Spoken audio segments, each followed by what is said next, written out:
Langit sore itu berwarna kelabu pekat, warnanya serupa dengan hati Kirana. Rintik hujan yang semula malu-malu, kini turun dengan derasnya, seolah ikut menangisi nasib yang baru saja menimpanya. Seminggu telah berlalu sejak kata talak itu terucap dari bibir Rangga, suaminya. Seminggu yang terasa seperti seabad, penuh dengan kebingungan, tangis dalam diam, dan harapan kosong bahwa semua ini hanyalah mimpi buruk. Namun, mimpi buruk itu kini mencapai puncaknya.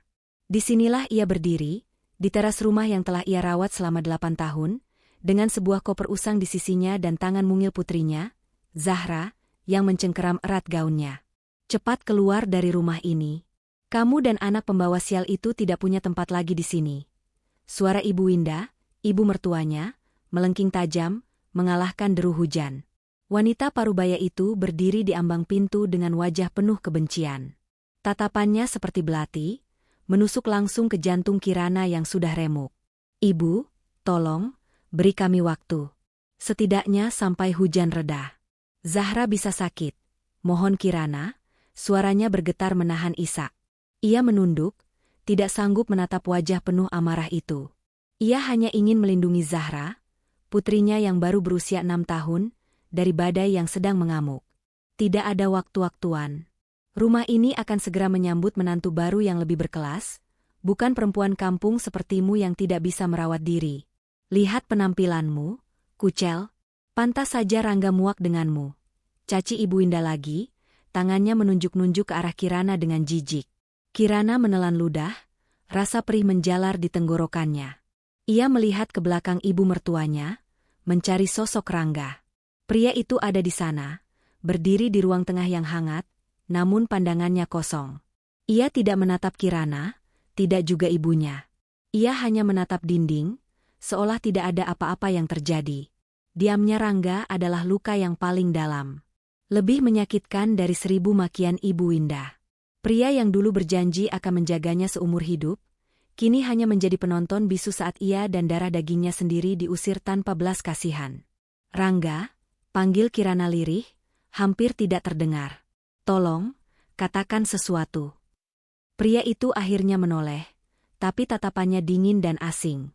Tidak ada lagi kehangatan yang dulu selalu Kirana temukan di sana. Ibu benar, Kirana. Mungkin ini yang terbaik. Pergilah. Aku akan tetap menafkahi Zahra, katanya datar, lalu kembali membuang muka. Terbaik? Terbaik untuk siapa? Hati Kirana menjerit. Ia teringat semua pengorbanannya. Ia meninggalkan kehidupannya yang nyaman, memutus tali persahabatan dengan dunianya yang dulu, dan memilih untuk menjadi istri sederhana bagi Rangga. Ia belajar memasak masakan kesukaan Rangga, merawat rumah mereka hingga sudut terkecil, dan mendedikasikan seluruh hidupnya untuk keluarga kecil ini. Ia pikir, cinta mereka sudah cukup. Ia pikir, dengan menjadi istri yang penurut dan ibu yang baik, kebahagiaan mereka akan abadi.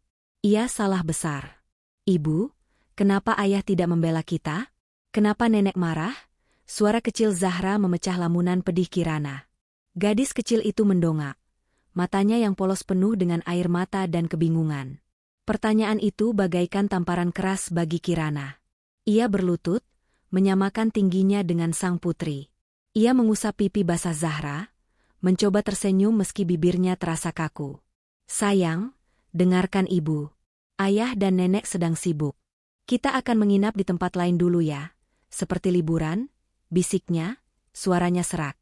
Ia benci harus berbohong, tapi ia tidak tahu bagaimana menjelaskan kekejaman ini pada jiwa sekecil Zahra. Tapi barang-barang Zahra. SSSTT, nanti kita beli yang baru, yang lebih bagus. Potong Kirana cepat, sambil memeluk erat tubuh mungil itu. Ibu Winda mendengus. Drama. Cepat pergi. Jangan mengotori rumahku dengan air matamu. Ia kemudian masuk ke dalam dan kembali dengan sebuah tas ransel kecil bergambar kartun milik Zahra.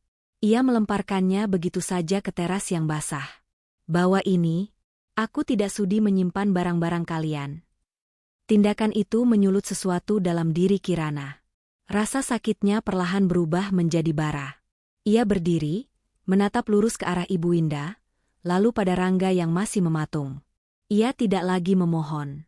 Dengan punggung yang ia tegakkan sebisanya, Ia mengambil koper dan tas ransel Zahra. Satu tangannya menggandeng putrinya, erat. Ia tidak mengucapkan sepatah kata pun lagi. Ia hanya memberikan tatapan terakhir pada Rangga. Tatapan yang menyimpan 8 tahun pengabdian, cinta yang tulus, dan pengkhianatan yang tak termaafkan. Kemudian, ia berbalik. Melangkah menjauh dari rumah itu, menembus tirai hujan yang semakin lebat. Setiap langkah terasa berat. Gaunnya basah kuyup, menempel di kulitnya yang dingin. Air hujan bercampur dengan air mata yang kini mengalir bebas di pipinya. Ia tidak tahu harus kemana. Ia tidak punya siapa-siapa di kota ini, selain keluarga yang baru saja membuangnya. Zahra terisak pelan di sampingnya. "Ibu," Zahra dingin. Kirana berhenti di bawah kanopi sebuah toko yang sudah tutup. Ia melepas kardigan tipis yang ia kenakan dan menyelimuti tubuh mungil Zahra. Kini hanya gaun tipis yang melindunginya dari angin malam yang menusuk. Ia memeluk putrinya, mencoba memberikan kehangatan dari sisa-sisa kekuatan yang ia miliki. Ia memandang jalanan yang basah dan sepi. Mobil-mobil melintas, cahayanya menyilaukan mata. Di dalam sana, orang-orang pulang ke rumah mereka yang hangat, ke keluarga mereka. Sementara ia dan putrinya terdampar di sini, tanpa tujuan. Rasa putus asa mulai merayapinya. Ia merasa begitu kecil, begitu tidak berdaya. Inikah akhir dari segalanya? Inikah balasan dari cinta dan kesetiaan yang ia berikan? Dalam keputusasaan itu, sebuah gambaran melintas di benaknya. Wajah ayahnya. Wajah tegas namun selalu penuh kasih sayang. Sudah bertahun-tahun ia tidak menghubunginya, demi menjaga janjinya pada Rangga untuk hidup mandiri dan tidak bergantung pada kemewahan keluarganya. Rangga dan ibunya selalu membenci orang kaya, menganggap mereka sombong dan tidak punya hati. Ironis, karena sekarang merekalah yang menunjukkan sifat itu. Tapi Kirana menggelengkan kepalanya. Tidak, ia tidak akan menyerah pada egonya. Ini bukan lagi tentang dirinya. Ini tentang Zahra. Ia harus menelan harga dirinya demi masa depan putrinya. Ia tidak akan membiarkan Zahra menderita karena kebodohannya. Ia menghela napas panjang, mengumpulkan sisa tenaganya. Ia harus mencari tempat berteduh malam ini. Ia teringat Sari, seorang teman lamanya dari masa sekolah yang ia tahu tinggal di sebuah rumah kontrakan sederhana tidak jauh dari sini. Itu adalah satu-satunya pilihan yang ia punya. Sambil menggendong Zahra yang mulai mengantuk, dan menyeret koper dengan tangan satunya, Kirana kembali melangkah di tengah hujan. Ia tidak lagi menangis. Air matanya sudah kering, berganti dengan tekad yang dingin dan keras. Mereka telah mengambil semuanya darinya. Rumahnya, harga dirinya, suaminya. Tapi mereka tidak akan bisa mengambil kekuatannya. Malam ini mungkin adalah titik terendahnya. Tapi ia bersumpah pada dirinya sendiri, ini juga akan menjadi titik awalnya. Awal dari sebuah pembalasan. Pintu kontrakan peta itu terbuka, menampakkan wajah Sari yang terkejut. Matanya membelalak melihat kondisi Kirana yang basah kuyup dengan Zahra yang tertidur lelap dalam gendongannya. Tanpa banyak bertanya, Sari langsung menarik mereka masuk ke dalam kehangatan rumahnya yang sederhana. "Ya Tuhan, Kirana, apa yang terjadi padamu?" tanya Sari cemas, sambil menyodorkan handuk kering. Rumah kontrakan itu kecil, hanya terdiri dari satu ruang utama yang berfungsi sebagai ruang tamu sekaligus ruang tidur, sebuah dapur mini, dan kamar mandi. Tapi tempat itu terasa seperti istana bagi Kirana saat itu. Hangat dan aman. Sambil membantu Kirana mengeringkan rambutnya, Sari mendengarkan cerita sahabatnya dengan hati yang pilu. Ia mengumpat dan marah saat mendengar perlakuan Rangga dan Ibu Winda. "Kurang ajar. Manusia tidak punya hati. Setelah semua yang kamu lakukan untuknya, ini balasannya," geram Sari. Ia memeluk Kirana, mencoba memberikan kekuatan. Malam itu, setelah menidurkan Zahra di satu-satunya kasur milik Sari, Kirana duduk di tepi ranjang, memandang kosong ke dinding. Sari membuatkannya teh hangat dan duduk di sampingnya. "Menginaplah di sini selama yang kamu butuhkan, Kirana. Jangan sungkan. Rumahku memang tidak besar, tapi hatiku selalu terbuka untukmu dan Zahra," ujar Sari tulus. Kirana tersenyum tipis. "Terima kasih, Sari. Aku tidak tahu harus bagaimana jika tidak ada kamu." Beberapa hari berikutnya, Kirana mencoba membangun kembali rutinitas sederhana. Ia membantu Sari membersihkan rumah, memasak, dan menghabiskan sebagian besar waktunya untuk memastikan Zahra tidak terlalu merasakan guncangan dari perubahan drastis ini.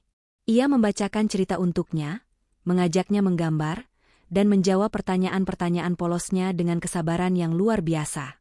"Ibu, kapan kita pulang ke rumah?" "Zahra rindu mainan Zahra," tanya gadis kecil itu suatu sore.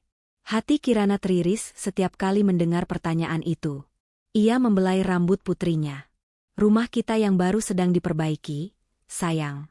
Sebentar lagi kita akan pindah ke rumah yang lebih bagus dari yang kemarin," jawabnya, lagi-lagi dengan kebohongan putih. Di depan Zahra dan Sari, Kirana berusaha terlihat tegar.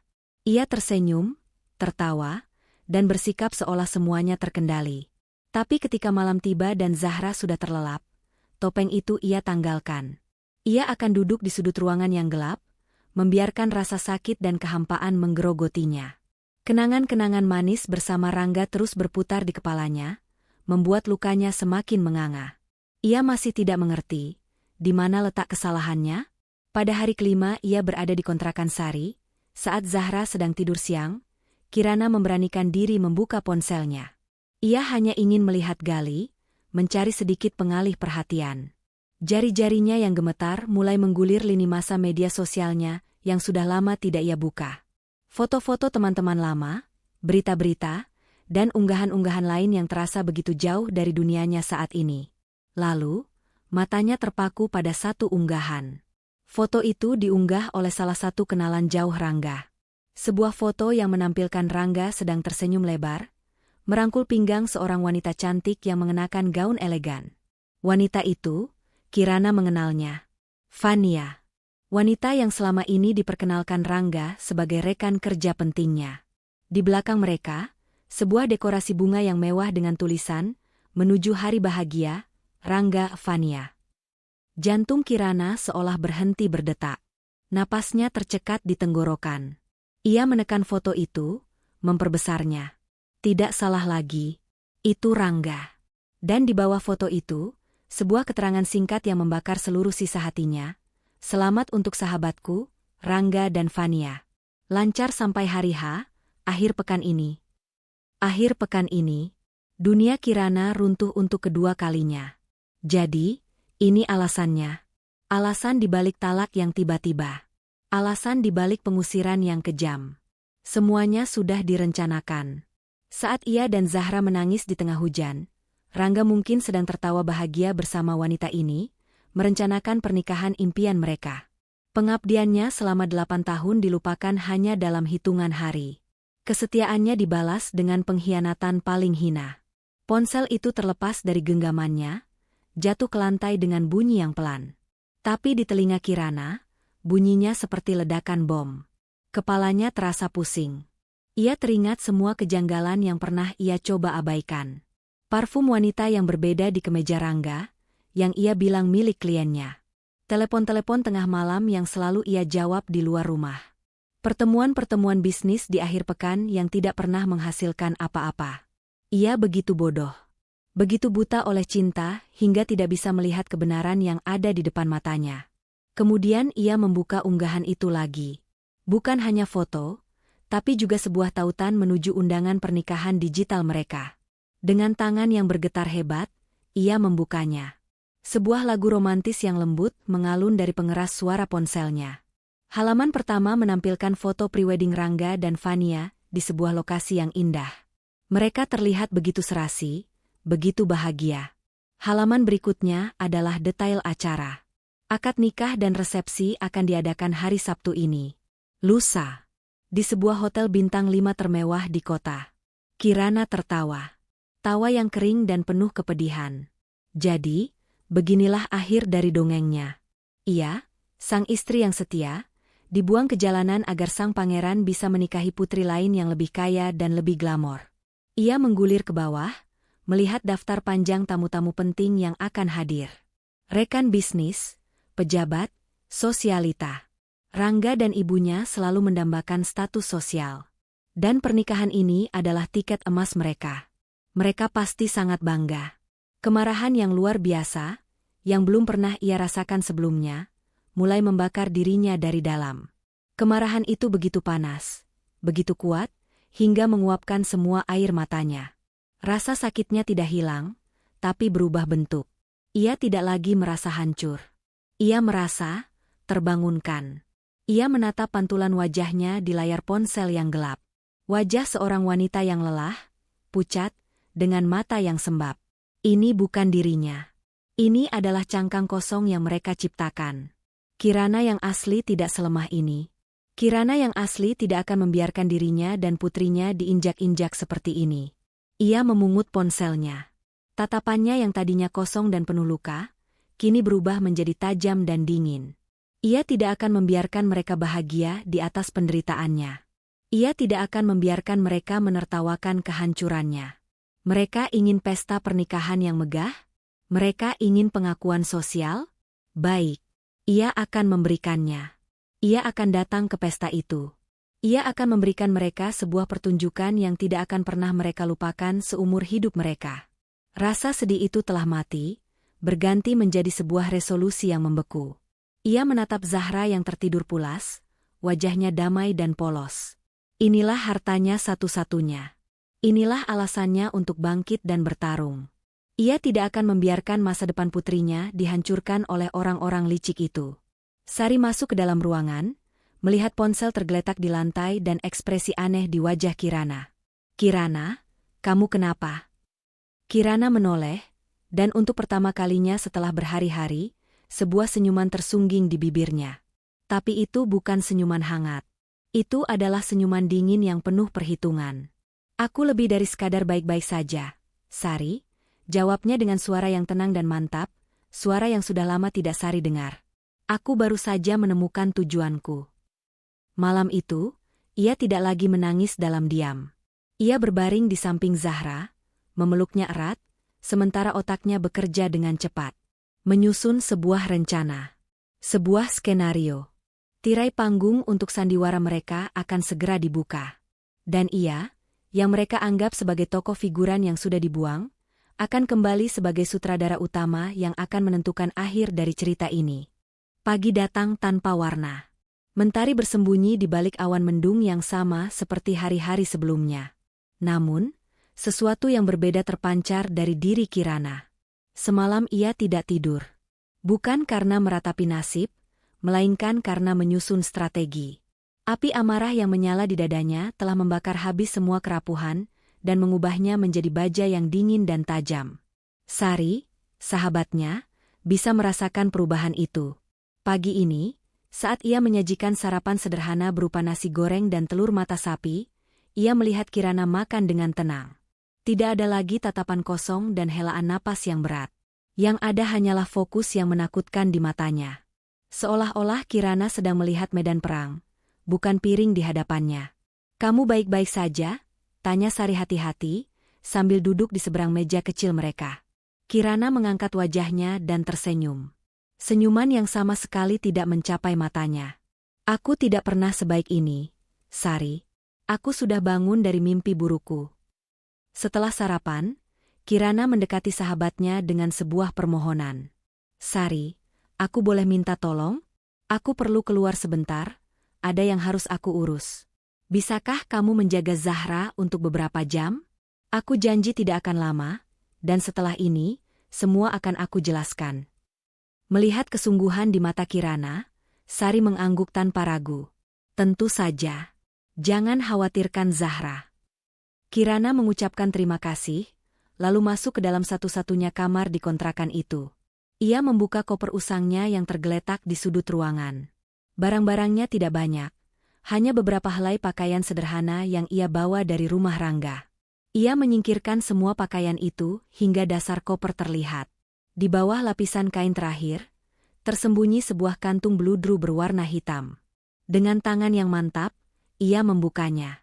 Di dalamnya tergeletak sebuah benda yang sudah 8 tahun tidak ia sentuh. Sebuah ponsel.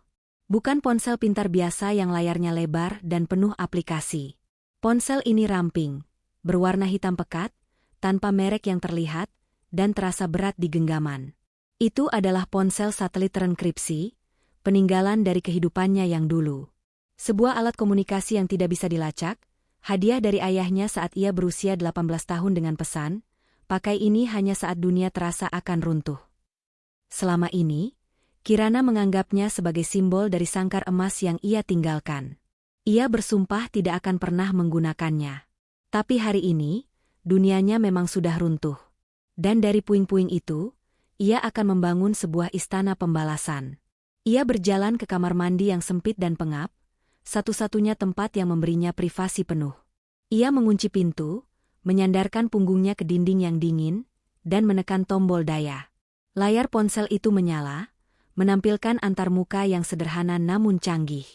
Tidak ada aplikasi media sosial, tidak ada galeri foto. Hanya ada fungsi panggilan, pesan, dan kontak yang terproteksi. Ia membuka kontak. Hanya ada 2 nama di sana.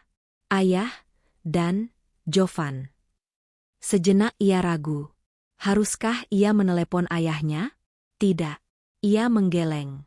Jika ia menelepon ayahnya, pria itu akan mengambil alih segalanya. Ayahnya akan menghancurkan Rangga dalam sekejap mata. Tapi itu akan menjadi kemenangan ayahnya, bukan kemenangannya. Kirana tidak mau itu. Ia ingin Rangga, Fania, dan Ibu Winda melihat dengan mata kepala mereka sendiri, siapa sebenarnya wanita yang telah mereka injak-injak. Ia ingin menjadi arsitek dari kehancuran mereka. Maka, jarinya menekan nama kedua. Jovan. Nada sambung berbunyi 3 kali. Sunyi dan jernih, tanpa gangguan sinyal. Lalu, sebuah suara yang tenang dan profesional menjawab dari seberang. Halo? Kirana menarik napas dalam-dalam. Jovan, katanya. Suaranya sedikit serak, tapi tegas. Hening sejenak di ujung sana. Kirana bisa membayangkan keterkejutan di wajah pria itu. Jovan adalah asisten pribadi yang ditugaskan ayahnya untuk menjaganya sejak ia remaja. Ia lebih dari sekadar asisten.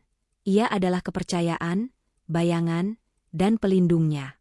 8 tahun lalu, Kirana memintanya untuk mundur dan tidak pernah mengontaknya lagi. Dan Jovan, dengan loyalitasnya yang tanpa batas, menuruti permintaan itu. Nona Kirana, suara Jovan terdengar lagi, kali ini ada nada getar yang tidak bisa disembunyikan. Panggilan formal, Nona, itu terasa begitu asing di telinga Kirana, namun juga membangkitkan sesuatu yang telah lama tertidur dalam dirinya. Ya, ini aku, jawab Kirana. Aku butuh bantuanmu. Tidak ada keraguan dalam jawaban Jovan. Tidak ada pertanyaan mengapa atau bagaimana. Yang ada hanya kepatuhan mutlak. Apapun, Nona. Katakan saja. Saya sudah menunggu panggilan ini selama 8 tahun. Kalimat itu mengirimkan getaran hangat di dada Kirana. Ia tidak sendirian. Aku tidak punya banyak waktu, jadi dengarkan baik-baik, kata Kirana, nadanya berubah menjadi dingin dan berwibawa, nada seorang pemimpin yang sedang memberikan perintah. Rangga, pria yang kalian kenal sebagai suamiku, telah menceraikanku. Ibunya mengusirku dan putriku dari rumah seminggu yang lalu. Ia berhenti, membiarkan informasi itu meresap. Ia bisa mendengar napas Jovan yang tertahan.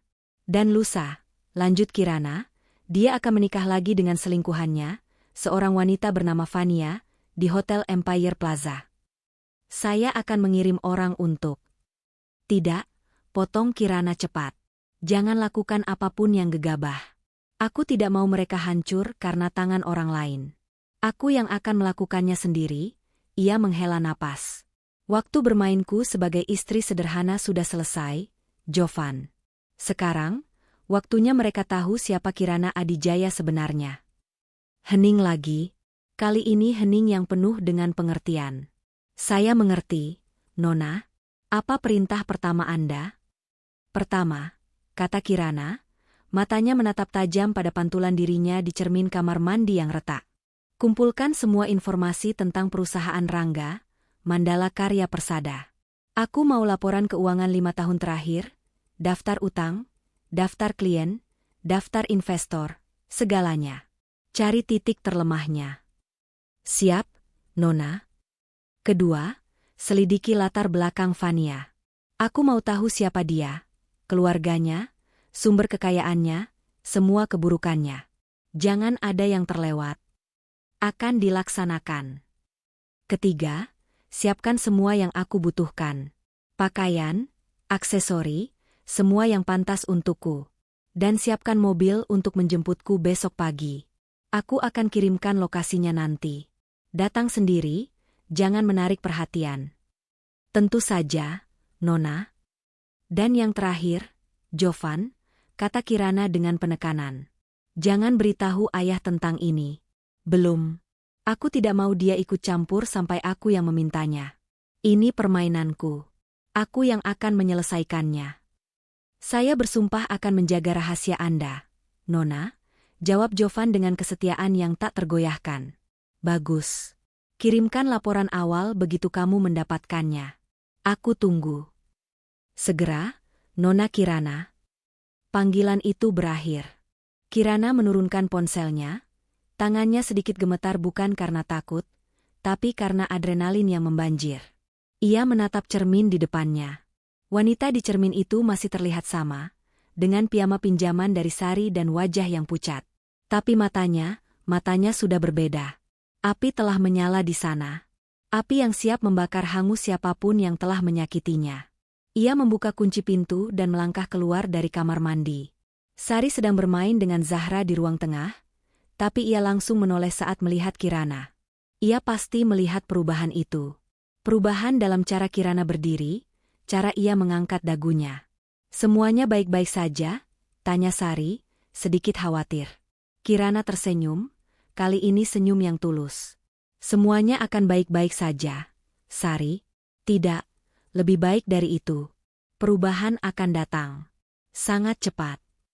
Ia kemudian duduk di samping Zahra dan memeluk putrinya. Sayang, sebentar lagi kita akan pergi dari sini. Kita akan memulai hidup baru, hanya kita berdua. Ibu janji, tidak akan ada lagi yang bisa menyakiti kita. Zahra mendongak, matanya yang polos menatap ibunya. Benarkah, Ibu? Kita akan punya rumah baru? Iya, sayang, bisik Kirana, mencium kening putrinya. Kita akan punya istana. Dan di dalam hatinya, ia menambahkan, istana yang akan dibangun di atas reruntuhan keangkuhan mereka. Keesokan paginya, tepat pukul 9, sebuah sedan hitam yang elegan berhenti tanpa suara di ujung gang sempit menuju kontrakan Sari. Mobil itu tidak mewah mencolok, tapi memancarkan aura profesionalisme dan kekuatan yang sunyi. Dari dalamnya, keluar seorang pria berusia pertengahan 30-an, mengenakan setelan jas yang rapi. Itu Jovan. Sari mengintip dari jendela, matanya membulat tak percaya. Ia tidak pernah melihat mobil sebagus itu masuk ke gang mereka. Ia menoleh pada Kirana yang tampak tenang, seolah sudah menduga kedatangan itu. Jovan berjalan mendekat dan mengetuk pintu dengan sopan. Saat Kirana membukanya, pria itu langsung membungkuk hormat. Selamat pagi, Nona Kirana. Sari yang berdiri di belakang Kirana, ternganga. Nona Kirana? Ia menatap sahabatnya dari atas ke bawah, lalu ke arah pria berjas dan mobil mahal di luar. Semua ini terasa seperti adegan dalam sebuah film. Kirana tersenyum pada Sari. Sari, kenalkan, ini Jovan, teman lamaku. Jovan, ini Sari, sahabat yang sudah menolongku. Jovan mengangguk sopan pada Sari, tapi matanya tidak pernah lepas dari Kirana. Semuanya sudah siap sesuai perintah Anda, Nona. Terima kasih, Jovan. Tunggu sebentar, aku akan pamit pada Zahra. Setelah menitipkan Zahra pada Sari dengan janji akan segera kembali, Kirana melangkah keluar dan masuk ke dalam mobil. Interior mobil itu berbau kulit mahal dan keheningan. Dunia di luar seolah lenyap, tergantikan oleh suasana yang tenang dan terkendali. Ini adalah dunia yang sudah lama ia lupakan. Kemana tujuan kita, Nona? Tanya Jovan dari kursi kemudi. Ke suatu tempat di mana aku bisa berpikir. Tapi sebelumnya, berikan aku laporannya, jawab Kirana. Jovan mengangguk, lalu menyerahkan sebuah tablet tipis ke kursi belakang. Laporan awal mengenai Mandala Karya Persada dan Nona Fania, sesuai permintaan Anda. Kirana menyalakan tablet itu. Jarinya menggulir layar dengan cepat, matanya memindai setiap baris data dan angka. Dan di sanalah, di dalam mobil yang melaju membelah kota, topeng istri sederhananya benar-benar terlepas, digantikan oleh kilatan analisis tajam seorang pewaris korporasi. Dalam kesunyian mobil itu, ingatan Kirana melayang kembali ke masa lalu. 8,5 tahun yang lalu.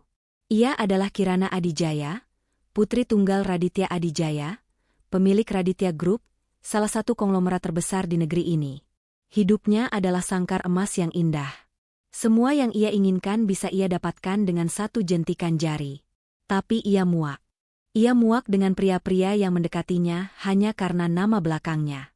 Ia muak dengan pesta-pesta palsu dan senyum-senyum yang tidak tulus. Ia mendambakan sesuatu yang nyata.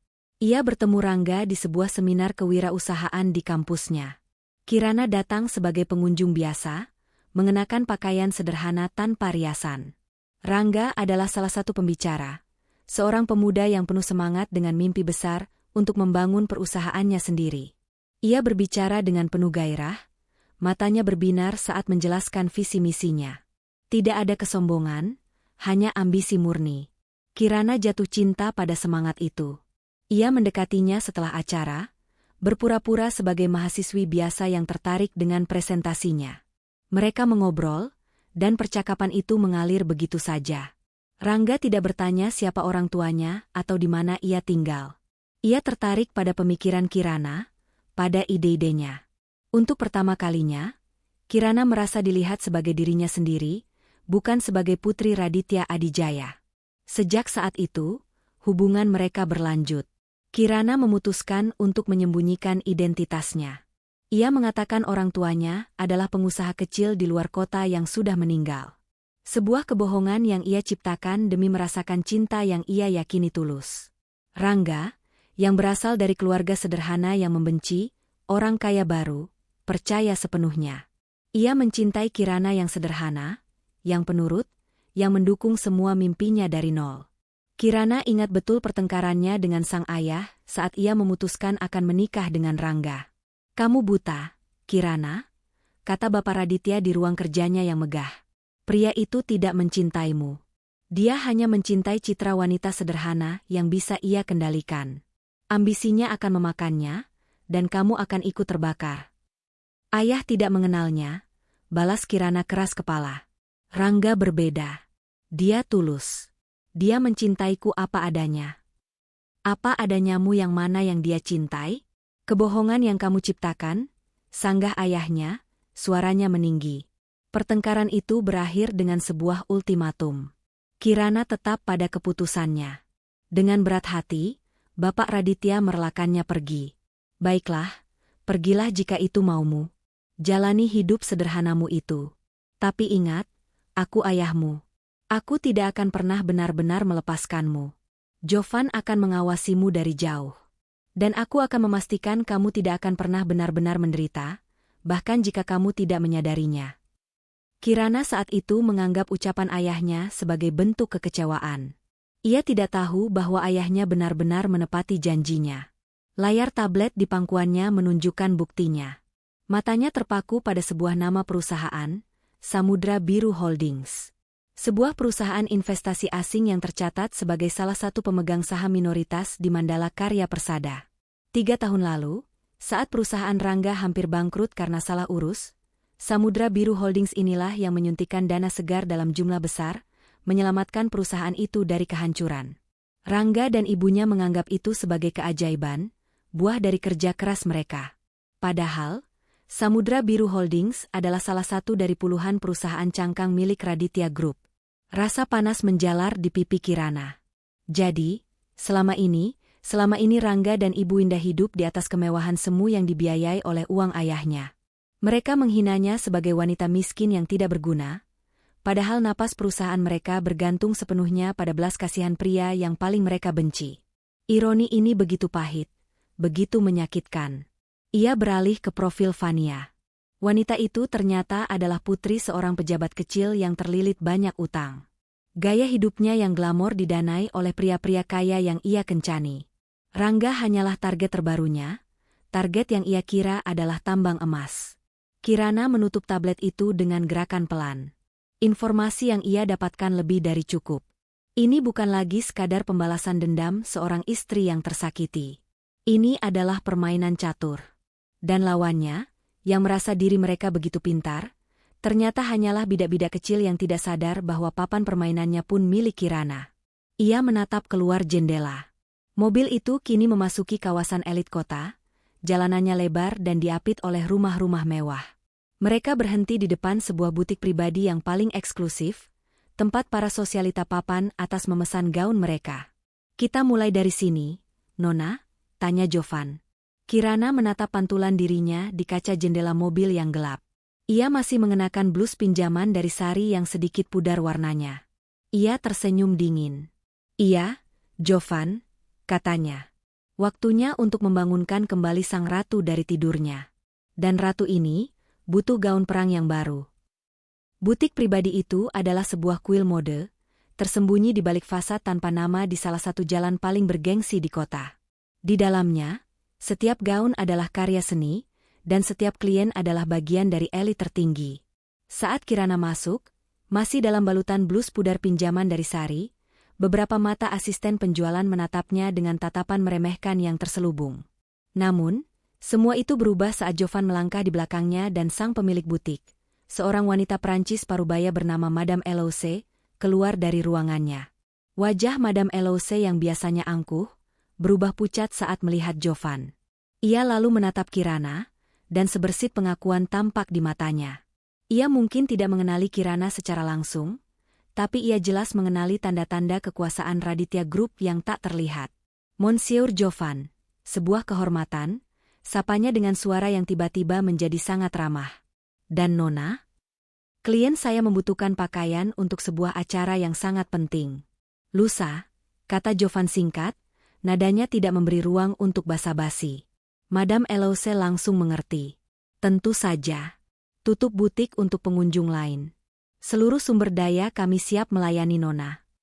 Dalam sekejap, semua asisten penjualan yang tadi meremehkan kini bergerak cepat, menawarkan minuman, dan membentangkan gulungan kain sutra. Kirana menyaksikan semua itu dengan ketenangan yang aneh. Ia seperti memakai kembali kulit lamanya yang sudah lama ia tanggalkan. Ia tidak lagi memilih pakaian dengan ragu-ragu seperti seorang ibu rumah tangga yang menghitung setiap rupiah. Ia menyentuh bahan, merasakan teksturnya, dan menatap potongan desain dengan mata seorang ahli waris yang dididik untuk menghargai kualitas terbaik. "Saya tidak butuh banyak. Saya hanya butuh satu gaun untuk acara malam, dan beberapa setel pakaian untuk 2 hari ke depan," kata Kirana pada Madame Eloise. Suaranya jernih dan berwibawa. "Untuk gaun malam, saya mau sesuatu yang tidak berteriak, tapi berbisik tentang kekuasaan. Warnanya, warna batu delima. Potongannya harus sederhana, tapi meninggalkan kesan yang tak terlupakan." Madame Eloise, seorang maestro di bidangnya, langsung menangkap visi itu. Ia membawa Kirana ke ruang VVIP, dan selama 1 jam berikutnya, Kirana bertransformasi. Ia mencoba beberapa gaun, dan setiap kali ia keluar dari ruang ganti, citra wanita sederhana yang lelah itu semakin terkikis. Punggungnya semakin tegak, dagunya semakin terangkat. Ia bukan lagi Kirana yang menangis di tengah hujan. Ia adalah Kirana Adijaya. Setelah pakaian dan semua aksesoris yang diperlukan selesai dipilih, Jovan membawanya pergi. Bukan kembali ke kontrakan Sari, melainkan menuju ke sebuah gedung pencakar langit yang menjulang di pusat distrik bisnis. Mereka naik lift pribadi langsung ke lantai paling atas. Sebuah penthouse mewah yang interiornya didominasi oleh kaca, baja, dan perabotan minimalis berwarna monokrom. Pemandangan kota terhampar di bawah mereka seperti permadani yang berkilauan. Ini adalah salah satu unit pribadi milik perusahaan, Nona. "Tempat ini aman dan semua fasilitas yang Anda butuhkan sudah disiapkan," jelas Jovan sambil membuka pintu. Di ruang tengah yang luas, beberapa laptop dan layar monitor sudah menyala, menampilkan grafik data dan barisan angka. Ini bukan lagi sekadar tempat tinggal. Ini adalah pusat komando. Kirana meletakkan tas belanjaannya, melepas sepatunya, dan berjalan tanpa alas kaki di atas lantai marmer yang dingin. Ia merasa hidup kembali. Ia berganti pakaian dengan setelan santai dari sutra yang baru ia beli, lalu duduk di depan layar terbesar. "Laporannya, Jovan. Tampilkan di layar utama," perintahnya. Jovan mengangguk dan dalam sekejap, struktur organisasi dan jaringan keuangan Mandala Karya Persada terpampang di layar. Sebuah jaring laba-laba yang terlihat rumit, namun bagi Kirana, terlihat sangat rapuh. Matanya langsung tertuju pada satu nama. Samudra Biru Holdings. Ini dia, desisnya, ular yang selama ini memberi makan tikus-tikus di lumbung padi. Saatnya ular ini menagih bayarannya. Ia menoleh pada Jovan, matanya berkilat dingin. Jovan, atur panggilan konferensi dengan tim hukum kita di Singapura sekarang juga. Aku mau Samudra Biru Holdings melakukan penagihan utang segera. Marine Call. Tarik semua investasi kita dari Mandala Karya Persada, efektif saat ini juga. Mereka akan menanyakan alasannya. Nona, kata Jovan. Alasan? Pelanggaran klausul kepercayaan dalam kontrak investasi. Aku yakin ada pasal yang menyatakan bahwa dana investasi tidak boleh digunakan untuk membiayai gaya hidup pribadi direksi secara berlebihan. Pernikahan mewah ini lebih dari cukup sebagai bukti. Tim hukum ayah pasti bisa merangkai narasi yang sempurna. Jawab Kirana tanpa ragu. Ia tidak berhenti di situ. Jarinya menunjuk nama lain di layar. PT Angkasa Jaya. Ini klien terbesar mereka, menyumbang hampir 40% dari pendapatan mereka. Dan setahuku, ini adalah salah satu vendor logistik Raditya Group. Benar, Nona. Mereka menangani sebagian kecil pengiriman domestik kita, konfirmasi Jovan. Sebagian kecil, Kirana tersenyum sinis. Bagi kita mungkin kecil. Bagi mereka, ini adalah napas mereka. Batalkan kontraknya. Hari ini juga, alasannya, peninjauan ulang efisiensi vendor internal. Tidak ada yang bisa membantah alasan itu.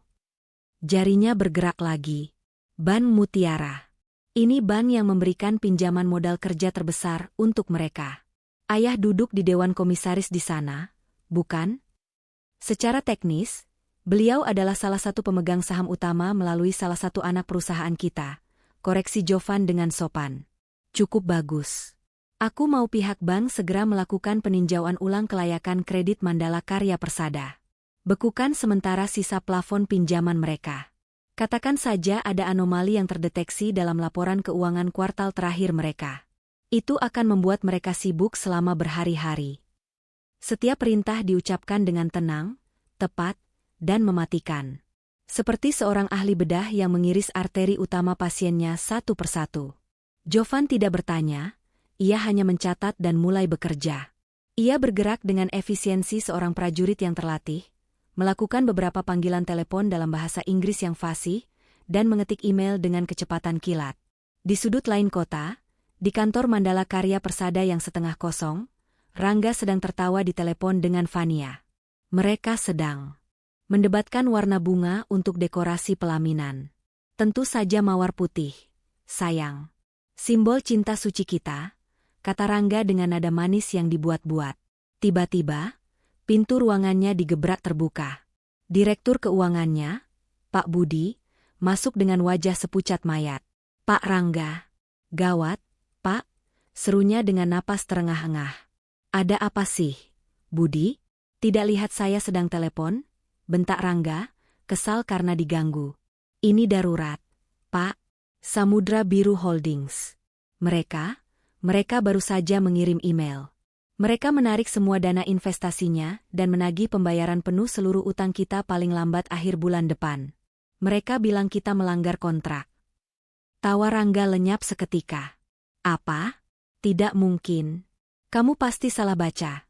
Ia merebut ponsel Pak Budi dan membaca email itu sendiri. Matanya membelalak. Di saat yang bersamaan, telepon di mejanya berdering. Sekretarisnya menyambungkan panggilan dari PT Angkasa Jaya.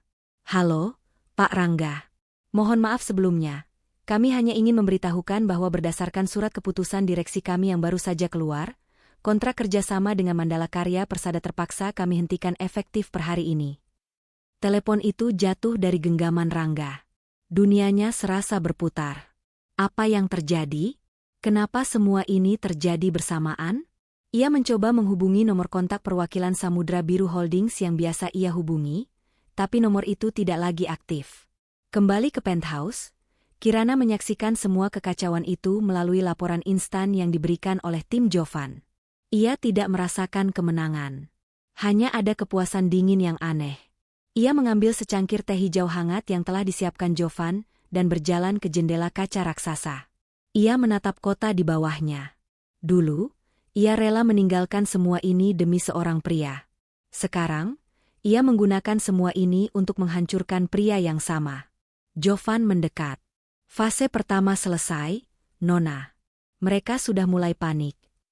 Kirana menyesap tehnya. Bagus, bisiknya. Biarkan mereka panik. Kepanikan membuat orang melakukan kesalahan. Dan aku akan menunggu kesalahan mereka selanjutnya. Ini baru permulaan. 24 jam sebelum hari pernikahan, suasana di kediaman Rangga terasa seperti di dalam panci bertekanan tinggi. Udara berat dan penuh dengan ketegangan. Rangga tidak tidur semalaman. Matanya merah dan lingkaran hitam tercetak jelas di bawahnya. Ia terus-menerus mondar-mandir di ruang tamu, ponsel menempel di telinga, suaranya serak karena terlalu banyak berteriak. Setiap panggilan yang ia lakukan berakhir dengan kegagalan. Investor lain yang ia hubungi tiba-tiba menjadi sulit dijangkau. Ban menolak panggilannya. Rekan-rekan bisnis yang dulu menepuk punggungnya kini seolah lenyap di telan bumi. Kerajaannya yang ia bangun dengan susah payah, atau lebih tepatnya yang ia kira ia bangun, kini runtuh berkeping-keping di depan matanya. Ibu Winda tidak membantu sama sekali. Wanita itu, alih-alih menenangkan, justru semakin menyulut api. Ini semua pasti gara-gara perempuan sialan itu. Pekiknya dari sofa, sambil memijat pelipisnya. Sejak dia dan anaknya pergi dari sini, usaha kamu langsung hancur begini. Auranya buruk. Dia itu pembawa sial, Rangga. Seharusnya dari dulu ibu tidak pernah merestui pernikahan kalian. Cukup, Bu. Bentak Rangga, frustrasi. Ini masalah bisnis, tidak ada hubungannya dengan Kirana. Bagaimana mungkin dia bisa melakukan ini semua? Dia itu tidak punya apa-apa. Ironisnya, Rangga tidak tahu betapa salahnya dia. Di tengah kekacauan itu, Fania datang. Ia tidak lagi memasang wajah manis dan manja. Hari ini, ia datang dengan riasan tebal yang gagal menutupi ekspresi cemas dan tuntutan di matanya. Ia mendengar desas-desus tentang masalah keuangan Rangga dari teman-temannya. Rangga, apa yang sebenarnya terjadi? Tanyanya tajam, tanpa basa-basi. Teman-temanku bilang perusahaanmu diambang bangkrut. Katakan padaku ini tidak benar. Hanya masalah kecil, sayang. Semua akan beres. Jawab Rangga, mencoba terdengar meyakinkan, namun gagal total. Masalah kecil? Fania tertawa sinis. Kamu berjanji aku akan hidup seperti ratu. Kamu janji pernikahan kita akan jadi pernikahan termegah tahun ini. Jangan bilang kamu akan bangkrut bahkan sebelum aku sempat memakai cincin kawin darimu. Aku tidak mau menikah dengan pria miskin, Rangga. Cinta suci mereka yang sering mereka agung-agungkan ternyata memiliki label harga. Pertengkaran sengit pun tak terhindarkan. Fania mengancam akan membatalkan pernikahan jika Rangga tidak bisa membereskan masalah ini. Ditekan dari segala penjuru, Rangga sampai pada sebuah keputusan nekat. Dalam keputusasaannya, ia melihat pernikahan ini bukan lagi sebagai perayaan cinta, tapi sebagai satu-satunya jalan keluar. Ia berpikir, jika ia bisa menggelar pesta yang luar biasa mewah, itu akan menunjukkan kepada dunia bahwa ia masih kuat. Ia berharap bisa memukau calon investor baru dan memulihkan citranya di depan umum. Itu adalah pertaruhan terakhirnya. Dengarkan aku, Bu, Fania, katanya dengan napas terengah-engah, matanya berkilat liar. Kita tidak bisa mundur. Kita harus melanjutkan pernikahan ini. Kita harus membuatnya lebih mewah dari rencana semula. Kita harus menunjukkan pada semua orang bahwa kita baik-baik saja. Ini satu-satunya cara untuk menyelamatkan nama baik keluarga kita. Ibu Winda, yang terobsesi dengan gengsi, langsung setuju. Fania, setelah dibujuk dengan janji bahwa semua ini hanya sementara, akhirnya ikut dalam kegilaan itu. Rangga kemudian menguras habis sisa uang perusahaan dan tabungan pribadinya untuk membayar vendor-vendor pernikahan, memastikan pestanya akan berjalan sesuai dengan fantasinya yang muluk. Sebuah pertaruhan bodoh yang didasari oleh keangkuhan. Sementara itu, di seberang kota, di puncak Hotel Empire Plaza, suasananya sangat kontras. Kirana berada di sebuah presidential suite yang luas dan mewah. Dari jendela kamarnya yang setinggi dinding, ia bisa melihat langsung ke arah taman dan ballroom hotel, di mana para pekerja sedang sibuk mendekorasi panggung untuk pernikahan Rangga dan Fania.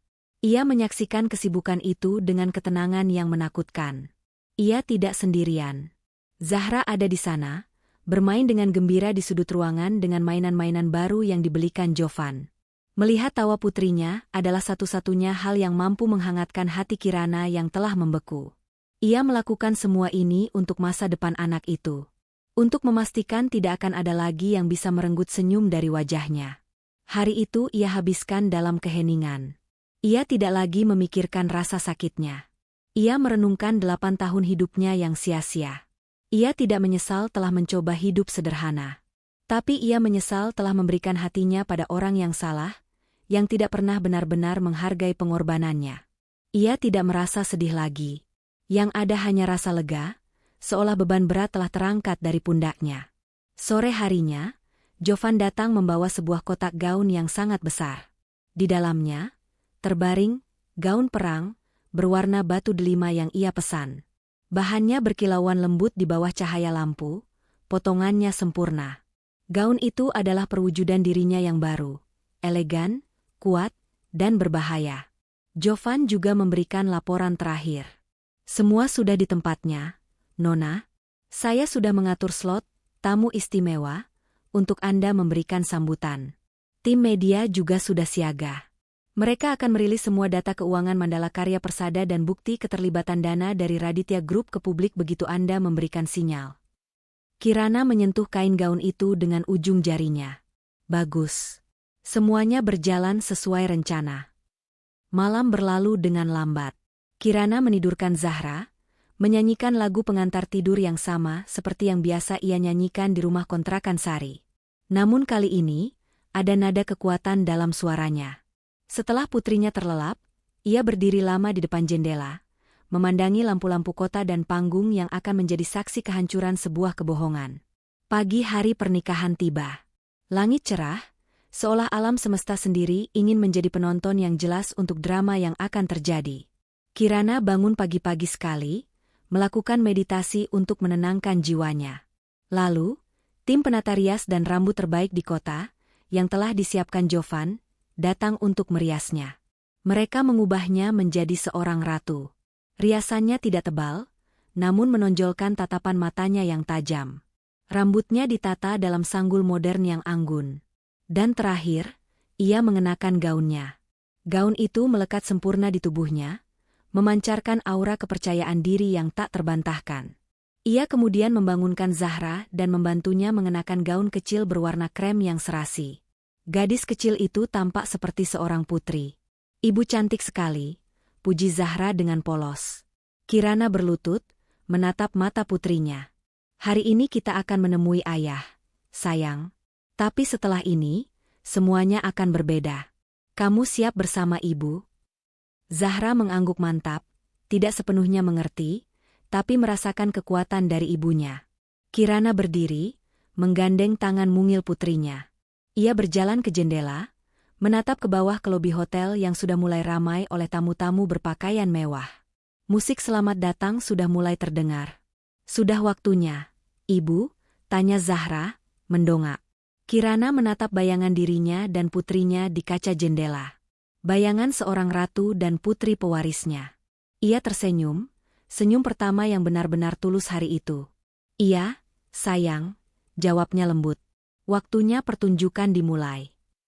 Ballroom Hotel Empire Plaza malam itu disulap menjadi negeri dongeng. Ribuan mawar putih dan lili Casablanca dirangkai menjadi pilar-pilar dan gapura-gapura megah, menyebarkan aroma wangi yang memabukkan ke seluruh ruangan. 5 buah lampu kristal raksasa menggantung di langit-langit yang tinggi, memendarkan cahaya keemasan yang membuat segala sesuatu di bawahnya tampak berkilauan. Sebuah string quartet memainkan alunan musik klasik yang lembut, menjadi musik latar bagi denting gelas sampanye dan bisik-bisik para tamu undangan. Para tamu itu sendiri adalah sebuah pertunjukan. Mereka adalah kaum elit kota. Para pengusaha kaya raya, pejabat pemerintah, sosialita dengan gaun-gaun desainer terbaru, semua hadir dengan senyum terbaik mereka. Mereka datang untuk menyaksikan apa yang digembar-gemborkan sebagai pernikahan termegah tahun ini, penyatuan antara Rangga, sang pengusaha muda yang sedang naik daun, dengan Fania, sosialita cantik dari keluarga terpandang. Di atas podium pelaminan yang didekorasi bak singgasana kerajaan, ketiga tokoh utama sandiwara ini sedang menikmati puncak kejayaan mereka. Rangga berdiri gagah dalam setelan tuxedo rancangan desainer, meskipun kemejanya terasa sedikit ketat dan sebutir keringat terus mengancam akan menetes dari pelipisnya. Senyumnya lebar, namun matanya bergerak gelisah, berusaha terlihat tenang di tengah badai finansial yang hanya ia dan ibunya yang tahu. Ia berharap penampilan serba mewah ini cukup untuk membungkam rumor-rumor buruk yang mulai beredar. Di sampingnya, Fania adalah definisi seorang pengantin wanita yang menang. Gaunnya bertahtakan ratusan mutiara, menjuntai indah di lantai. Senyumnya tidak pernah pudar. Senyum kemenangan seorang wanita yang merasa telah berhasil mengamankan masa depannya. Ia menggandeng lengan Rangga dengan erat, seolah memamerkan trofi berharganya pada dunia. Dan tentu saja, ada Ibu Winda. Wanita itu mengenakan kebaya berwarna emas yang menyilaukan, dipenuhi payet yang lebih berkilau dari lampu kristal di atasnya. Ia berjalan hilir mudik di antara para tamu, tawanya yang melengking terdengar di mana-mana. Ia memuji-muji menantu barunya setinggi langit, menyebutnya sebagai berlian yang sepadan untuk putranya yang seorang emas. Ia menyindir secara halus tentang menantu lama yang tidak tahu diuntung, memastikan semua orang tahu bahwa keluarganya kini telah naik ke tingkat yang lebih tinggi. Namun, di balik semua kemegahan itu, ada bisik-bisik lain. Di salah satu meja bundar, beberapa pengusaha saling bertukar pandang. Aku dengar Mandala Karya Persada baru saja kehilangan klien terbesarnya, bisik salah satu dari mereka. Aneh, mereka bisa menggelar pesta semewah ini di saat seperti itu. Mungkin ini pertaruhan terakhirnya, sahut yang lain. Atau mungkin rumor itu tidak benar. Lihat saja Ibu Winda, gayanya seperti tidak punya masalah sama sekali. Pesta terus berjalan. Ada sesi pemotongan kue pengantin yang tingginya 7 tingkat, ada sesi bersulang dengan sampanye termahal. Rangga dan Fania tampak sempurna di bawah sorotan lampu. Mereka adalah raja dan ratu malam itu, dan Ibu Winda adalah ibu suri yang paling berkuasa. Mereka mabuk oleh ilusi keberhasilan mereka. Akhirnya, tibalah saatnya untuk sesi sambutan dan ucapan selamat. Pembawa acara yang terkenal itu naik ke atas panggung dengan senyum profesionalnya. Ia melontarkan beberapa lelucon, memuji kecantikan sang pengantin dan ketampanan sang mempelai pria, lalu membacakan beberapa pesan dari tamu-tamu penting. Sungguh malam yang penuh cinta dan kebahagiaan, seru sang pembawa acara. Dan untuk menambah kebahagiaan itu, kita akan mendengarkan sepatah dua patah kata dari seorang tamu yang sangat istimewa. Seorang sahabat yang telah lama tak bersua, yang secara khusus meminta waktu untuk memberikan restu spesial bagi kedua mempelai. Lampu sorot mulai bergerak liar, menyapu seluruh ruangan. Para tamu berbisik-bisik, bertanya-tanya siapa tamu istimewa yang dimaksud. Rangga dan Fania saling berpandangan dengan bingung. Siapa? Aku tidak mengatur ini, bisik Rangga pada Fania. Aku juga tidak. Mungkin kejutan dari teman-temanmu, balas Fania. Ibu Winda tampak senang. Ia mengira salah satu teman pejabatnya akan memberikan pidato kejutan yang akan semakin menaikkan gengsi keluarganya. Dan kemudian, di ujung ruangan, 2 daun pintu utama ballroom yang tinggi menjulang itu terbuka dengan perlahan tanpa suara. Semua kepala secara refleks menoleh ke arah pintu. Alunan musik dari string quartet yang sedang bermain tiba-tiba menjadi goyah, lalu berhenti total. Keheningan yang aneh mulai merambat, melahap suara dengungan percakapan para tamu. Di ambang pintu yang terbuka lebar itu, berdiri sesosok wanita. Ia mengenakan gaun malam berwarna merah delima yang memeluk tubuhnya dengan sempurna.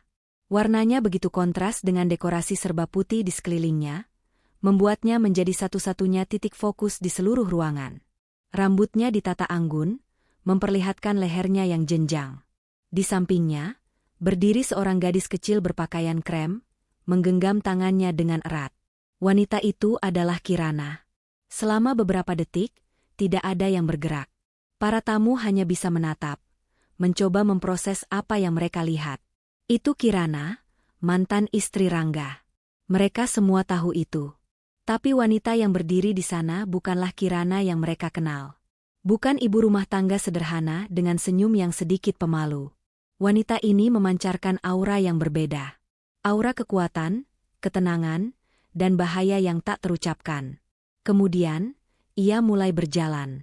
Ia berjalan dari pintu menuju panggung, melewati lorong di antara meja-meja bundar.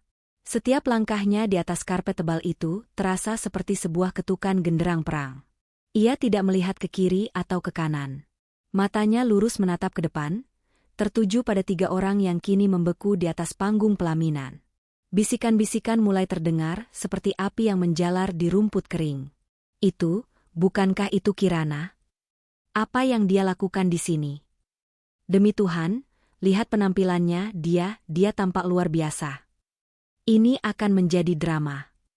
Di atas panggung, wajah Rangga berubah dari bingung menjadi merah padam karena marah. Fania menatap dengan mata melotot, kecemburuan dan kebencian terpancar jelas di wajahnya. Sementara Ibu Winda, mulutnya sedikit terbuka, tak mampu berkata-kata. Rangga memberi isyarat panik pada petugas keamanan yang berjaga di sisi panggung, memerintahkan mereka untuk mencegat Kirana. Tapi sudah terlambat. Dengan keanggunan seekor singa betina, Kirana sudah menaiki tangga kecil menuju panggung. Pembawa acara, yang sama bingungnya dengan semua orang, secara refleks menyodorkan mikrofon padanya, menjalankan tugasnya secara otomatis. Kirana menerimanya. Tangannya tidak gemetar sedikit pun. Ia berdiri di tengah panggung, di bawah sorotan lampu utama, dengan Zahra yang berdiri tenang di sisinya. Ia kini sejajar dengan mantan suami dan mantan ibu mertuanya. Permainan telah memasuki babak akhir. Keheningan di dalam ballroom terasa begitu pekat, bisa diiris dengan pisau. Semua mata tertuju pada panggung, tempat sebuah drama tak terduga sedang berlangsung. Kirana berdiri di sana, memegang mikrofon, tampak tenang luar biasa di tengah tatapan ratusan pasang mata. Rangga adalah yang pertama pulih dari keterkejutannya. Amarah mengalahkan logikanya. Ia melompat dari kursinya, wajahnya merah padam. Kirana, apa-apaan ini? Suaranya menggelegar melalui pengeras suara, penuh dengan kemarahan dan rasa malu. Siapa yang mengundangmu ke sini? Keamanan. Petugas keamanan. Bawa perempuan gila ini turun dari panggung sekarang juga. Beberapa petugas keamanan mulai bergerak maju dengan ragu-ragu, bingung harus berbuat apa. Ibu Winda ikut berdiri, menunjuk-nunjuk Kirana dengan jarinya yang gemetar. Tidak tahu malu. Beraninya kamu datang ke sini untuk merusak hari bahagia anakku. Perempuan tidak punya harga diri. Cacian mereka menggema di ruangan, namun Kirana tidak bergeming.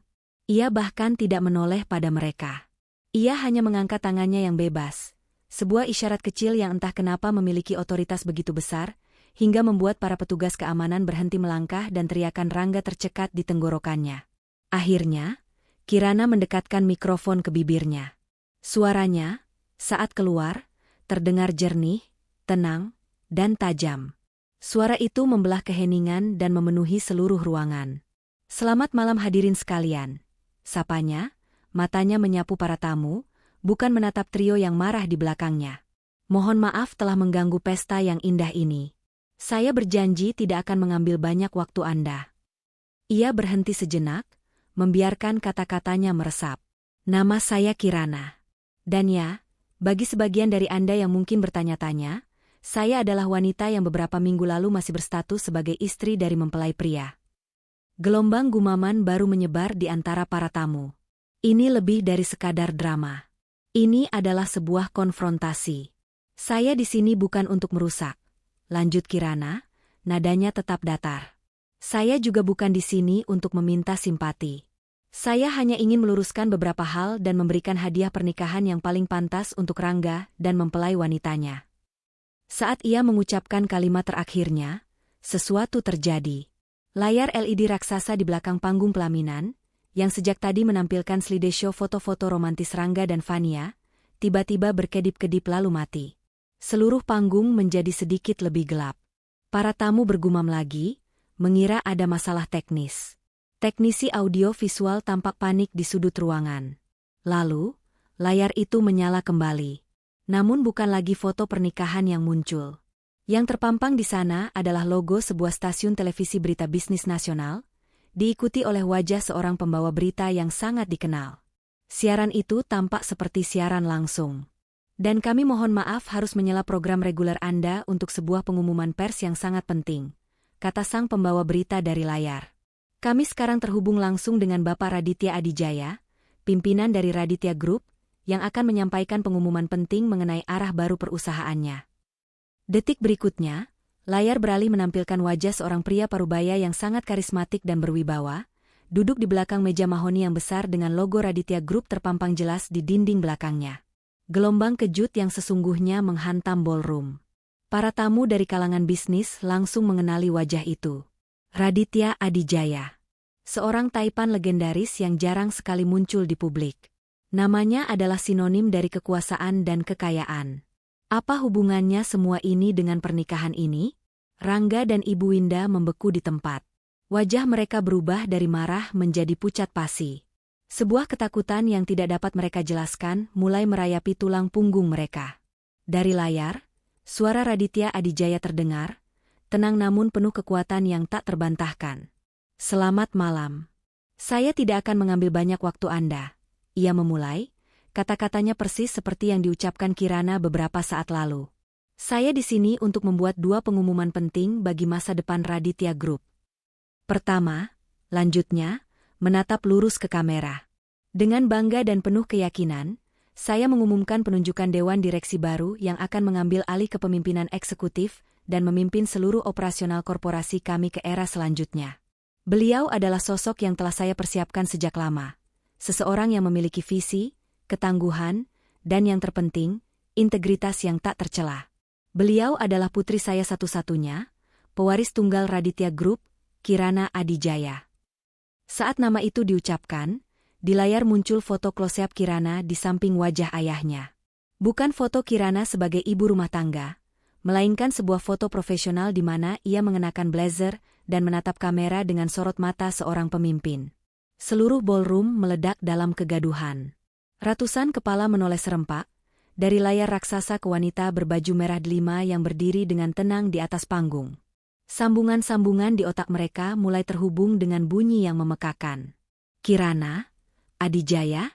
Putri Raditya Adijaya? Raditya belum selesai. Suaranya menjadi lebih dingin. Pengumuman kedua.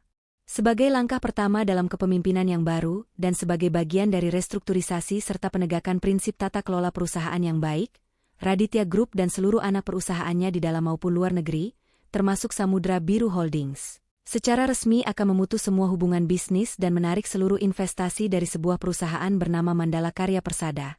Ia berhenti sejenak, membiarkan nama itu menggantung di udara. Perusahaan tersebut terbukti telah gagal memenuhi standar integritas dan menunjukkan manajemen risiko yang sangat buruk. Keputusan ini berlaku efektif. Saat ini juga. Siaran itu berakhir. Layar kembali gelap.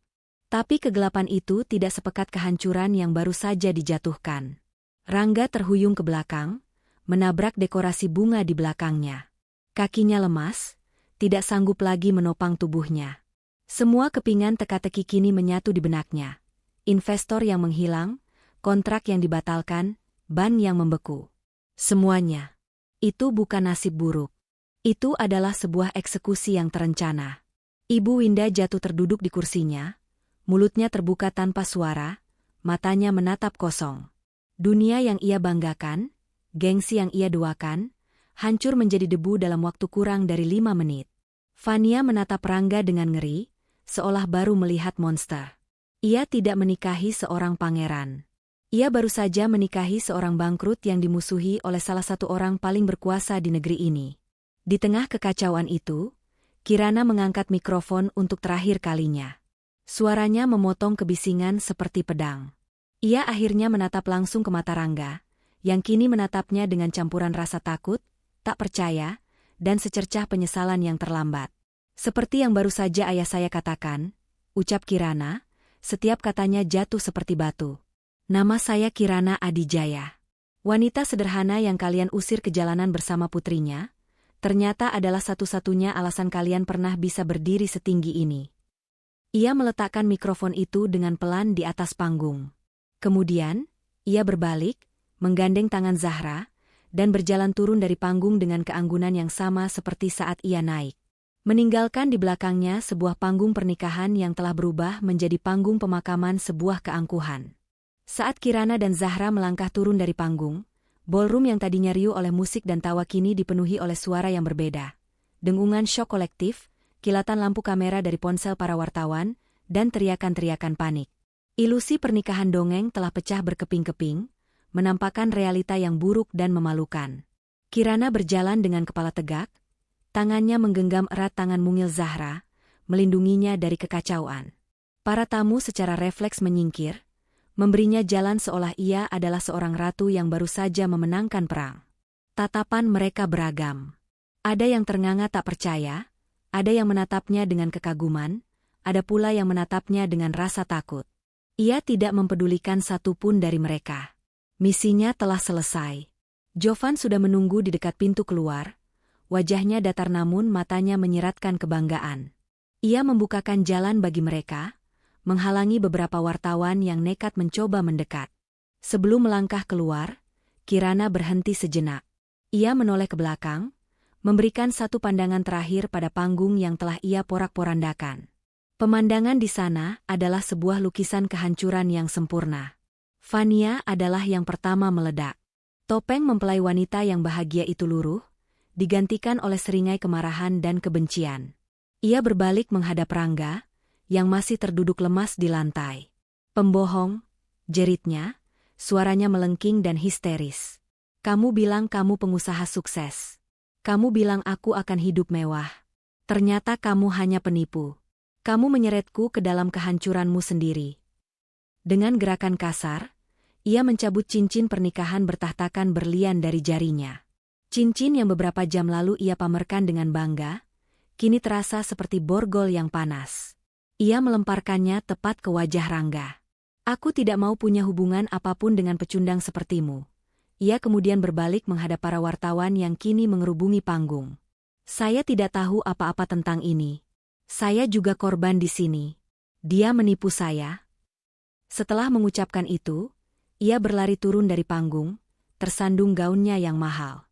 Ia menangis, bukan karena patah hati, tapi karena malu dan mimpi buruk sosial yang baru saja menimpanya. Gaun pengantinnya yang indah kini tampak seperti kostum konyol dalam sebuah sandiwara tragedi. Di atas panggung, kini hanya tersisa Rangga dan ibunya. Ibu Winda tidak lagi berteriak. Wanita yang tadinya begitu angkuh itu kini hanya bisa meratap. Bukan tangisan yang keras, tapi sebuah rintihan pilu yang menyayat hati. Ia mengguncang-guncang lengan putranya. "Rangga, uang kita, rumah kita, reputasi kita, semuanya hancur," isaknya. "Apa yang akan terjadi pada kita? Nak, kita akan jadi gelandangan." Gengsi dan status sosial yang menjadi duanya kini telah direnggut paksa. Baginya, ini adalah hukuman yang lebih buruk dari kematian. Dan Rangga hanya diam. Ia menatap kosong ke arah pintu tempat Kirana menghilang. Di benaknya, film kehidupannya berputar ulang dengan kecepatan penuh. Ia melihat wajah Kirana saat pertama kali bertemu, penuh tawa dan cinta yang tulus. Ia melihat pengorbanan Kirana yang meninggalkan segalanya demi dirinya. Ia melihat kesabaran Kirana saat ibunya menghinanya. Ia melihat cinta Kirana pada Zahra, cinta yang tak terbatas. Ia melihat semua itu. Dan ia melihat bagaimana ia membalas semua itu dengan pengkhianatan, dengan kebisuan saat Kirana diusir, dengan keegoisan. Ia akhirnya mengerti. Ia tidak hanya kehilangan seorang istri. Ia telah membuang satu-satunya berlian asli yang pernah ia miliki demi mengejar sebutir kaca murahan. Ia telah menghancurkan pondasi hidupnya sendiri dengan tangannya sendiri. Kesadaran itu begitu dahsyat, begitu menyakitkan, hingga mematahkannya sepenuhnya. Didorong oleh gelombang keputusasaan terakhir yang membabi buta, ia bangkit. Ia berlari, tersandung dan terhuyung, menerobos kerumunan tamu yang menatapnya dengan iba dan jijik. Ia harus menghentikan Kirana. Ia harus memohon. Ibu Winda, melihat anaknya berlari, ikut bangkit dan menyusul di belakangnya, langkahnya terseok-seok. Mereka berhasil mencapai Kirana tepat saat ia dan Zahra hendak melewati ambang pintu ballroom. Di depan semua orang, di depan kilatan kamera, Rangga menjatuhkan dirinya. Ia berlutut di lantai yang dingin, meraih ujung gaun Kirana dengan tangannya yang gemetar. Kirana, panggilnya, suaranya parau dan pecah oleh isak tangis. Kirana, maafkan aku mohon, maafkan aku salah, aku tahu aku salah, aku bodoh, aku buta, tolong, jangan lakukan ini padaku, jangan hancurkan aku. Ibu Winda ikut jatuh berlutut di sampingnya. Wanita itu menangis sejadi-jadinya, harga dirinya sudah tak bersisa. Kirana, anakku, anggap saja ibu ini ibumu sendiri. Maafkan kami, ibu yang salah, semua salah ibu, tolong, kasihani kami, jangan buat kami jadi pengemis. Pemandangan itu begitu menyedihkan. Dua orang yang tadinya berdiri angkuh di atas panggung, kini bersujud di lantai, memohon belas kasihan dari wanita yang pernah mereka buang. Kirana menatap mereka. Ia melihat wajah Rangga yang basah oleh air mata dan penyesalan. Ia melihat wajah Ibu Winda yang penuh dengan ketakutan. Ia mencari-cari di dalam hatinya. Adakah sisa rasa kasihan? Adakah sisa cinta? Tidak ada. Yang ia rasakan hanyalah kehampaan yang dingin. Api amarahnya telah padam, meninggalkan abu yang tak lagi merasakan apa-apa. Dengan gerakan pelan, ia menarik ujung gaunnya dari cengkeraman Rangga. Ia kemudian menatap putrinya, Zahra, yang bersembunyi di belakang kakinya, menatap ayahnya dengan bingung dan takut. Kirana membelai kepala putrinya, lalu kembali menatap Rangga. Dulu aku selalu memikirkan Zahra setiap hari. Rangga, katanya, suaranya rendah dan menusuk. Saat aku memasak makanan kesukaanmu, saat aku membersihkan rumahmu hingga larut malam, saat aku menunggumu pulang dengan cemas. Di setiap helaan napasku, aku memikirkannya. Ia berhenti, tatapannya mengunci mata Rangga. Tapi saat kau dan ibumu mendorong kami keluar ke tengah hujan, saat putriku ini menangis kedinginan dan ketakutan, apa kau memikirkannya? Tidak. Ia mengalihkan pandangannya pada keduanya yang masih bersujud. Nikmati pernikahan kalian, ucapnya sebagai kalimat penutup. Setelah itu, ia berbalik. Ia tidak menoleh lagi. Bersama Jovan dan Zahra, ia melangkah keluar dari ballroom, keluar dari masa lalunya yang kelam, menuju cahaya masa depan yang baru saja ia rebut kembali. Meninggalkan Rangga dan Ibu Winda yang berlutut dalam kehancuran yang mereka ciptakan sendiri. 1 tahun kemudian. Di lantai 50 gedung Raditya Tower, di sebuah ruang kantor yang dindingnya terbuat dari kaca, Kirana Adijaya sedang memimpin rapat dewan direksi. Ia mengenakan setelan power suit berwarna biru tua, rambutnya tergerai rapi, dan sorot matanya tajam penuh percaya diri. Ia berbicara tentang strategi ekspansi pasar Asia Tenggara, memaparkan data dan proyeksi dengan kefasihan yang membuat para direktur senior yang usianya 2 kali lipat darinya mengangguk kagum. Tidak ada lagi jejak ibu rumah tangga yang pemalu. Di hadapan mereka adalah seorang CEO yang brilian dan disegani. Setelah rapat selesai, ia kembali ke ruangannya. Ia menanggalkan blazernya, dan citra pemimpin perusahaan yang tegas itu sedikit melunak. Ia melihat jam. Pukul 3 sore. Waktunya menjemput harta paling berharganya. Ia menjemput Zahra dari sebuah sekolah internasional yang elit. Putrinya kini tumbuh menjadi gadis kecil yang ceria, fasih berbicara dalam 2 bahasa, dan punya banyak teman. Mereka tidak lagi tinggal di rumah mewah ayahnya yang terasa kaku, melainkan di sebuah rumah modern di pinggir kota yang ia desain sendiri, dengan taman yang luas dan kolam renang. Rumah itu selalu penuh dengan tawa. Malam itu, mereka membuat pizza bersama di dapur mereka yang luas.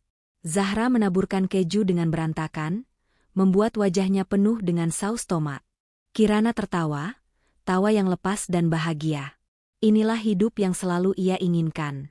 Bukan kemewahan, tapi kedamaian dan kebahagiaan yang tulus bersama orang yang ia cintai. Di sisi lain kota, kehidupan berjalan dengan sangat berbeda bagi orang-orang dari masa lalunya. Rangga kehilangan segalanya. Namanya masuk daftar hitam di dunia bisnis. Tidak ada bank yang mau memberinya pinjaman, tidak ada investor yang mau meliriknya. Ia terpaksa menjual sisa asetnya untuk membayar utang. Kini, ia bekerja sebagai agen asuransi rendahan, setiap hari harus mengetuk pintu rumah orang, menerima penolakan dan kadang cacian. Ia tinggal sendirian di sebuah kamar kos sempit yang pengap. Setiap malam, ia dihantui oleh wajah Kirana dan kata-kata terakhirnya. Penyesalan adalah teman tidurnya yang paling setia. Ibu Winda tinggal bersamanya di awal-awal kebangkrutan mereka, tapi mereka terus-menerus bertengkar, saling menyalahkan. Akhirnya, ia kembali ke kampung halamannya, tinggal menumpang di rumah kerabat jauhnya.